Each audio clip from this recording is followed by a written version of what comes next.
Deshaun Watson's new weapon in just a second, but first, couple of plays from preseason last night, and that was a painful one.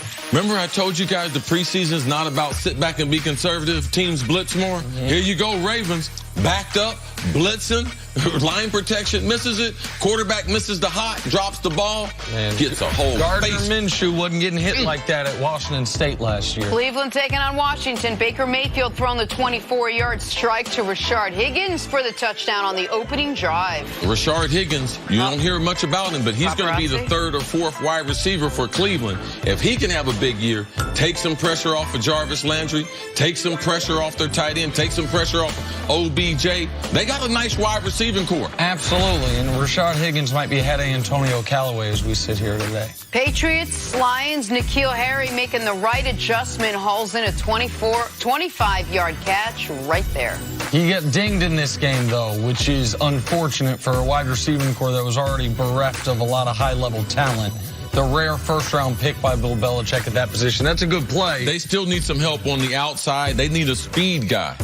Josh Gordon, maybe getting reinstated soon. He might be that guy. Rodgers got a thing for him. They'd like to be able to help the kid out who's really struggled in the last 5 years. So yesterday, the Texans acquired Duke Johnson in a trade with the Browns for a conditional pick. Johnson is one of the best pass-catching running backs around since entering the league back in 2015. He has the third most receptions among all NFL running backs, which should be a big help to Deshaun Watson. All right, see, just how good can this Texans offense be? They have the potential to be really good, but it's like some teams, like my Minnesota Vikings, don't have a tremendous amount of resources on their offensive line, so it's not a matter of scheme.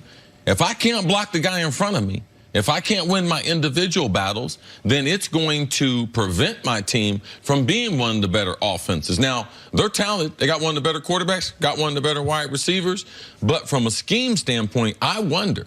Because now you get Duke Johnson. Duke Johnson's 5'8". Yep. If I get a running back like that in the game, if they're playing against New England, and New England got two linebackers, Hightower 250, 255.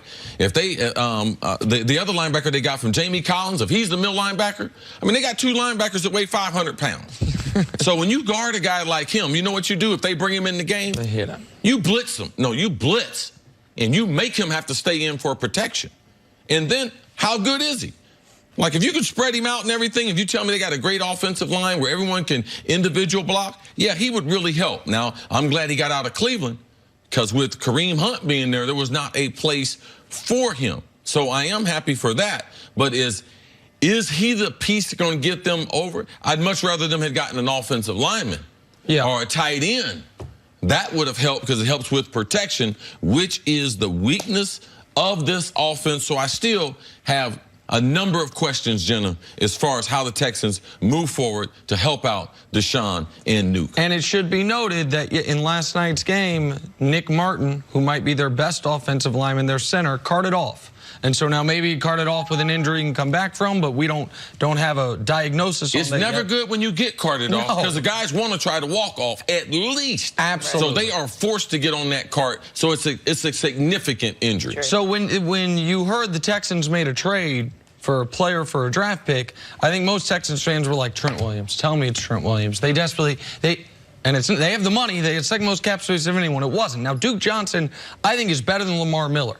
I think Lamar Miller, I was in Houston when they signed him. They had high hopes for it. He had been used somewhat sparingly in Miami, but had shown some good ability. Since he's been with Houston, he has been the definition of a replacement-level NFL running back. Just under 1,000 yards per season, despite playing full-time. 4 touchdowns per season, just under 4 yards per carry. Like, he's been a guy. Now, a reliable guy, but just a guy. So that does help him. And, man, they've got talent on both sides of the ball. Deshaun's one of the most exciting young quarterbacks in football and gets overlooked when we talk about the best young quarterbacks in the league. DeAndre has an argument that he was, and I think he made this point yesterday, that he was as productive as any wide receiver could have been given who has been throwing him the ball over this first portion of his career. Will Fuller, when he's been healthy, has been an elite deep threat with Deshaun Watson. We know the talent on defense. Clowney's not there right now, but Clowney's going to show up eventually. J.J. Watt, who's dealing with a slight injury right now, but Watt, when healthy, is great. We know how Whitney Merciless was a guy who once had 22 sacks in the college season, has been good at getting after the passer in the NFL. We know the type of talent they have on the team.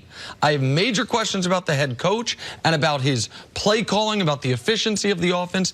And that offensive line, their one tackle's Seantrell Henderson, a 7th-round pick whose best football, I think, was in high school in Florida. And he's number 1 recruit. Right, number 1 recruit, and then never ended up being that player in college or the NFL. Their tackle is Matt Khalil, who's another guy who came into the league with high hopes and has always bounced around the league for a reason, even though he's got the frame of a left tackle. They just lost their center. Deshaun was sacked more than any quarterback in football last year, and they didn't address the offensive line in any real capacity. They drafted a tackle in the first round, but there's a reason he's not starting for him right now. He was a small school guy that the Eagles jumped ahead of him to get the tackle they really wanted, so they had to settle on Titus Howard. So, like, what are they going to be able to protect Deshaun, and are any of their running backs going to be able to have any holes to run through? If the offensive line overachieves, they could win the division. They could be a very dangerous team because of the talent. But for the second straight year, it's an offensive line question in Houston. Yeah, and it's the question mark that we really don't have answers for. And you like to be an expert. You like to be able to say, you know something, I could see them working to solve this problem. But no quarterback in the NFL has gotten sacked more than Deshaun Watson since 2006. Yeah, with John Kitna. John Kitna, 2006. So for me, I would have been excited was, oh, they traded for something where they're really, really weak. Now, I'm not like Nick. I know he's not a better runner than Lamar, running between the tackles, because Duke is really small. He wasn't a great runner in college. Both him and Lamar both went to University of Miami. I watched their whole career. Now, as a pass catcher out of the backfield, he is better than that Lamar. Lamar, the problem is the offensive line is bad, and they paid him a significant amount of money. So the expectation.